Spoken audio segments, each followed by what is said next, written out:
2020-2099 portant nomination du président du Conseil économique, social et environnemental. Le président de la République, vu la Constitution, vu la loi constitutionnelle numéro 2012-16 du 28 septembre 2012, instituant le Conseil économique, social et environnemental, vu le décret numéro 2012-28 du 28 septembre 2012 relative à l'organisation et au fonctionnement du Conseil économique, social et environnemental, décrète. Article 1er. Monsieur Idrissa Seck est nommé président du Conseil économique, social et environnemental.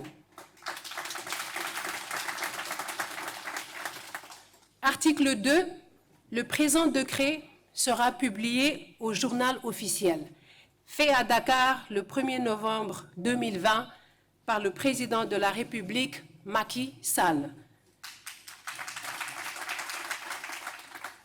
Monsieur le Président du Conseil économique, social et environnemental, Monsieur Idrissa Seck, en ma qualité de chef de l'administration du Conseil, je voudrais, au nom de tous les agents, vous souhaiter la bienvenue en leur nom, vous adresser leurs sincères félicitations en leur nom aussi, prier pour le succès de cette mission dorénavant confiée à vous par son Excellence, Monsieur le Président de la République. Monsieur le Président, nous sommes une administration imbue des valeurs de la République et vous pouvez compter sur toute l'administration du Conseil pour vous accompagner dans la réalisation de votre vision pour cette auguste institution. Je vous remercie. Chers amis, AMI et AMIE, Madame la Présidente honoraire du Conseil économique, social et environnemental,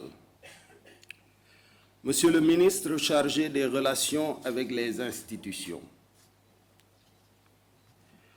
Mesdames, Messieurs les ministres, honorables députés,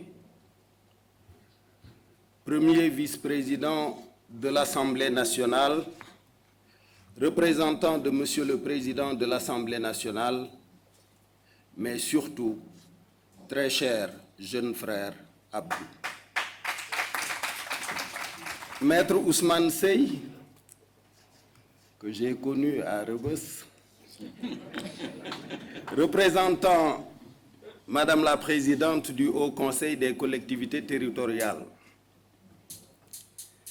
Monsieur le représentant de Madame la Présidente de la Commission nationale du dialogue des territoires, Monsieur le premier vice-président du Conseil économique, social et environnemental, et je confirme, cher condisciple du lycée Van Vollenhoven et peut-être meilleur élève de la classe.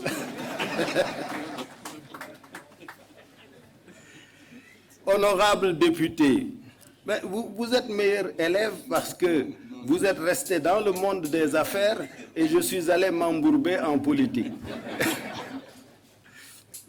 Mesdames, Messieurs les membres du Conseil économique, social et environnemental, honorables élus nationaux et territoriaux, chers et distingués invités, Mesdames, Messieurs,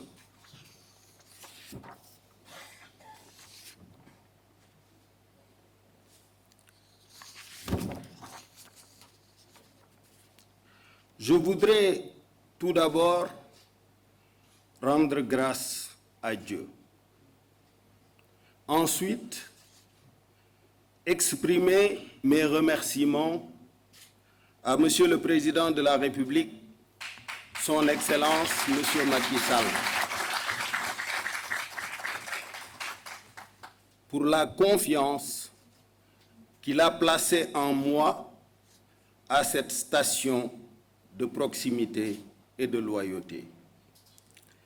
Je voudrais vous remercier, vous, les membres du bureau du CES, vice-président, secrétaire élu, président de commission, ainsi que vous tous, très chers conseillers, mandatés ici par vos organisations socio-professionnelles d'origine ou par la confiance de Monsieur le Président de la République.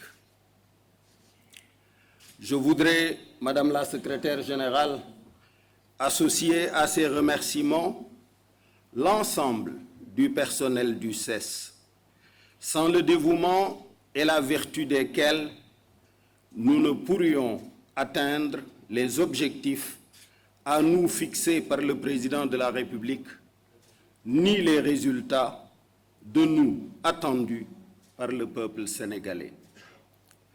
Je voudrais également rendre un hommage appuyé à toutes les femmes et à tous les hommes valeureux qui m'ont précédé dans cette mission à la tête de cette institution, de feu Maître Léon Boissier-Palan à Madame Aminata Touré, en passant par d'autres illustres figures,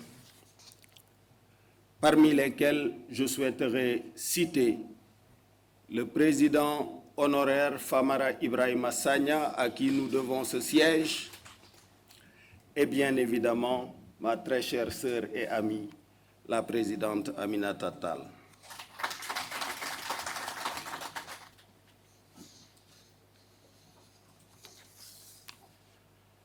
Je voudrais dire à tous ses prédécesseurs que c'est sur les fondations de leur legs que j'entends continuer à mener avec l'ensemble des conseillers et membres du personnel ma mission.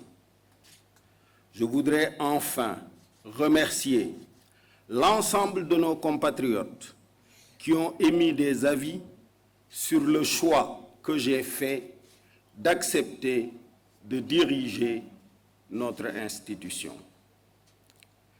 Je suis attentif à toutes les opinions exprimées, de manière bienveillante ou pas, car j'y vois une source précieuse d'enseignements destinés à faire de moi une meilleure personne et un meilleur leader. À nos compatriotes qui s'interrogent légitimement sur le fondement de ma décision, je leur réponds ceci.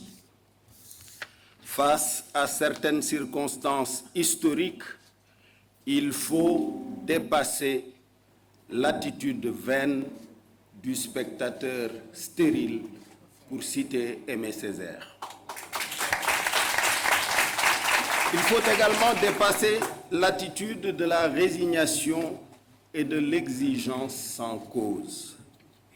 Lorsque la nation a besoin de ses fils, ces derniers, à l'image du soldat et du policier prêts à risquer leur vie, doivent répondre à cet appel. Il faut agir au bénéfice exclusif des populations. Peu importe le coût pour notre propre image ou même notre vie, qui, au regard du destin d'une nation, demeure une insignifiance. Il s'y ajoute que la compétition électorale de 2019 est derrière nous. Le contentieux qui en est issu a été éteint par l'ouverture du dialogue national et les résultats remarquables qu'il a produits. S'agissant de mon intention antérieurement exprimée de ne plus accepter une nomination par décret, j'ai appris d'un grand soufi que la nécessité crée l'exception, même en religion. L'homme peut se prétendre maître de ses intentions et de ses actes, mais son destin relève de ce que les croyants appellent volonté divine et que les non-croyants pourraient nommer contexte, circonstance ou situation. cher Bey, de rappeler, notre pays, à l'image du reste du monde, y compris des plus puissants, a subi le choc terrible, inédit de cette Covid 2019 avec son cortège de conséquences économiques et sociales jusque-là inconnues. Aujourd'hui, comme hier, ma réflexion et mon action portent plus sur les solutions à apporter aux difficultés des citoyens que sur la polémique. Ceux qui attendent encore à la gare 2019 doivent réaliser que le train est déjà au loin. Il s'élance déjà du quai 2020 en route pour 2035 et au-delà, s'il plaît à Dieu.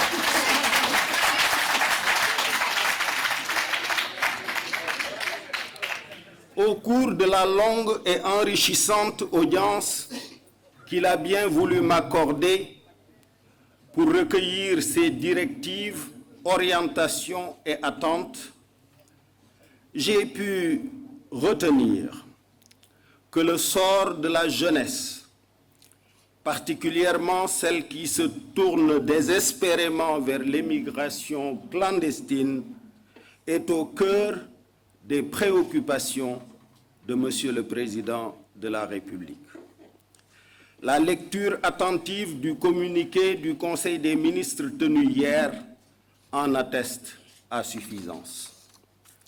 Je prie pour que l'aspiration légitime au bonheur, à la prospérité et à la réussite qui anime les espoirs et les rêves de notre vaillante jeunesse, nourrie de djom, de ngor et de fit, puisse un jour très prochain se réaliser pleinement en terre sénégalaise et africaine.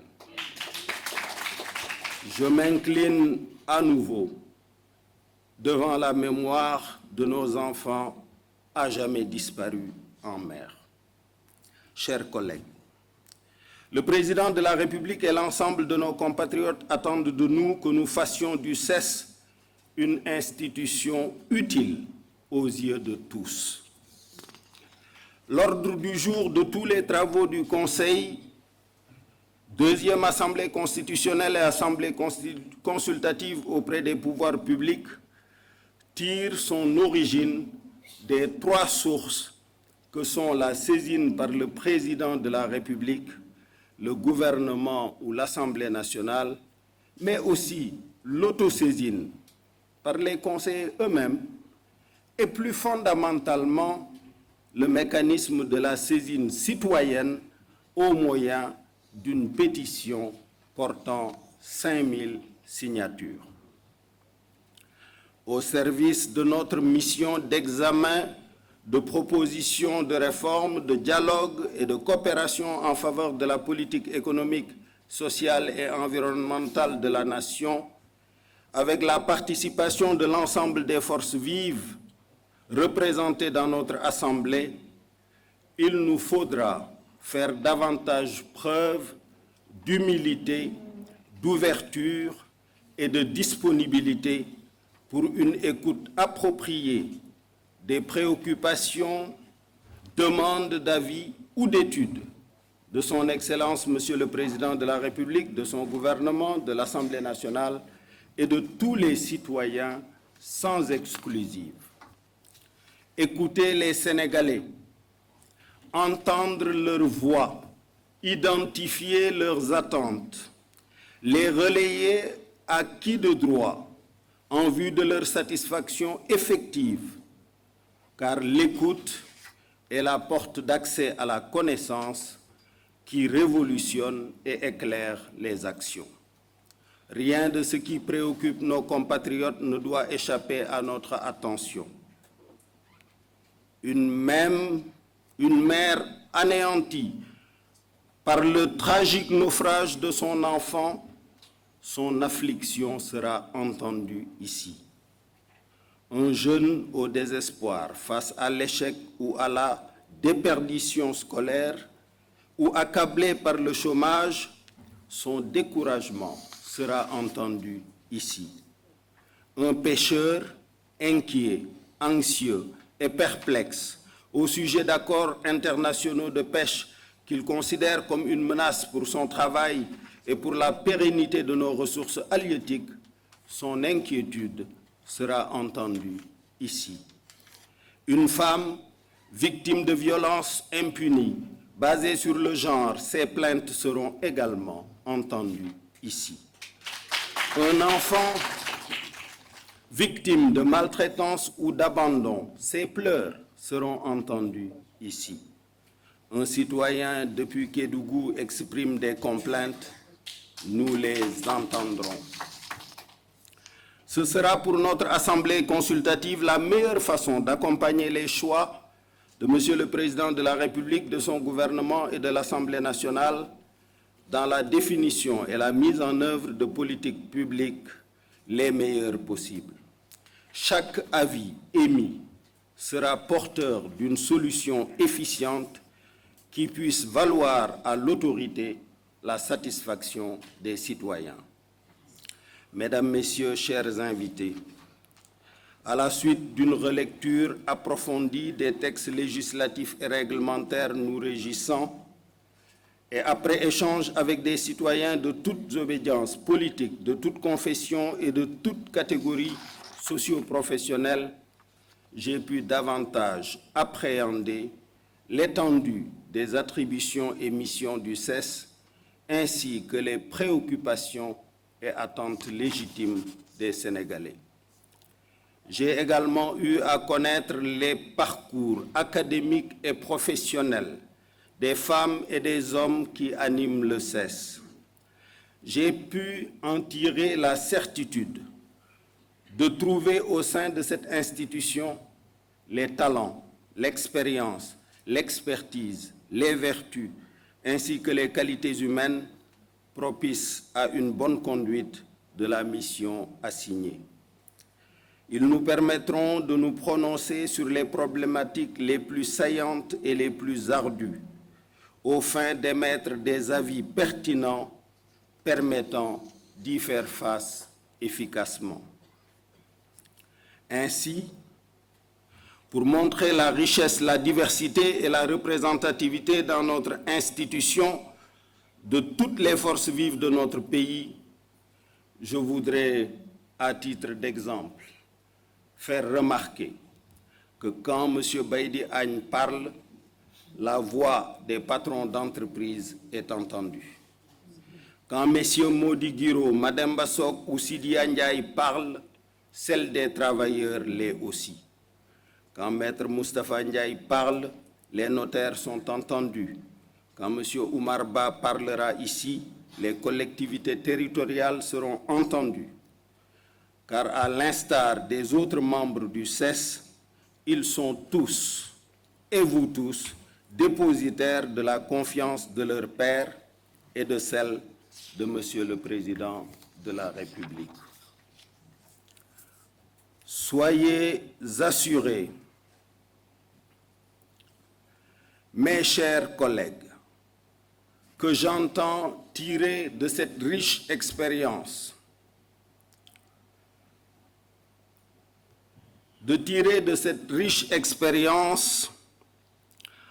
un avantage, et je vous remercie par avance de la disponibilité, du dévouement et de l'engagement que l'examen de vos parcours académiques et professionnels respectifs m'autorise à bien des égards à en espérer. De même, j'ai eu le grand plaisir de découvrir parmi le personnel, Madame la Secrétaire générale, l'existence de ressources humaines de qualité, capables d'apporter aux citoyens plus que ce qu'ils coûtent aux contribuables. Je veillerai pour ma part, et avec le soutien de tous, à ce que les conditions de travail du personnel, comme celles des conseillers, soient telles que vous finirez par préférer les lundis aux samedis. En outre, l'ouverture du CESE aux meilleurs talents du secteur privé national comme international lui permettra d'affronter avec plus de sécurité et d'efficacité les sujets les plus complexes de notre temps. Chers conseillers, le premier thème dont le président de la République m'a entretenu, c'est l'emploi des jeunes, l'immigration clandestine. Et il a naturellement ajouté les inondations récurrentes, l'érosion côtière induite par les changements climatiques et la gestion de nos ressources naturelles, notamment celles pétrolières et gazières. Nous devrons aussi nous intéresser aux formidables potentialités qu'offre la révolution numérique, compte tenu de la nécessité de bien préparer nos enfants et petits-enfants au monde de demain qui sera dominé fortement par l'intelligence artificielle. Il en est de même du désir de souveraineté, vous l'avez rappelé, Monsieur le Premier vice-président. Cette crise Covid-19 a réinstallé la question de la souveraineté au cœur de toute réflexion en matière de politique publique partout dans le monde. Au demeurant, il nous revient de tout mettre en œuvre pour que, florissants et nombreux, soient les merci formulés par nos concitoyens à l'endroit de l'État et de sa plus haute autorité. Mesdames, Messieurs les conseillers, je suis d'emblée rassuré qu'ensemble, nous veillerons à assurer la tenue régulière des sessions ordinaires du CESE conformément aux dispositions qui les régissent. Toutes les urgences retiendront notre attention. Ensemble, nous nous attellerons à travailler avec tous les autres segments de l'État et les institutions sœurs, dont je voudrais saluer et remercier les représentants ici présents. Dans la recherche de l'efficacité dans notre action, une attention particulière sera accordée au renforcement des partenariats et aux synergies qu'il convient de développer avec les institutions de recherche, les universités, le réseau des évaluateurs des politiques publiques, les entités du système des Nations Unies et avec d'autres organisations engagées comme la nôtre à accompagner la formulation et la mise en œuvre des politiques économiques, sociales et environnementales. Parmi nos chantiers prioritaires, il nous faudra aussi œuvrer pour le rayonnement du CESE au plan ouest-africain, continental et mondial. Cet objectif sera atteint par le renforcement et la revalorisation de ses contributions scientifiques au niveau des cadres fédérateurs des institutions internationales sœurs comme l'Union des conseils économiques et sociaux d'Afrique, l'Union des conseils économiques, sociaux et institutions similaires francophones et l'Association internationale des conseillers économiques, sociaux et institutions similaires d'Afrique. Mesdames, Messieurs, à cet instant, qu'il me soit permis d'adresser pleinement et entièrement toute ma gratitude à l'endroit de nos khalifes généraux et de son éminence l'archevêque de Dakar, aux chefs religieux traditionnels et coutumiers pour leurs prières qui nous ont toujours accompagnés.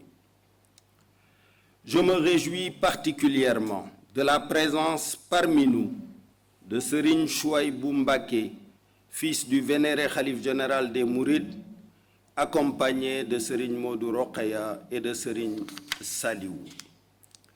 Je voudrais exprimer une gratitude empreinte d'émotion à l'endroit de mes cousins Mam Malik Sy et Abdourahmane Sy, fils de feu le vénéré Serigne Cheikh Ahmed Tidiane Sy Al Maktoum, qui me vaut le surnom de Mara du fait de la volonté inébranlable de ma défunte maman à me prénommer Marabout Cheikh suite au choix de mon père de me déclarer à l'état civil Idrissa. je ne saurais terminer sans exprimer mes sincères remerciements aux ministres, directeurs généraux, directeurs, chefs de service, aux parents, amis, alliés. Merci Malick d'être là. À toutes celles et tous ceux qui ont bien voulu rehausser cette cérémonie de leur présence.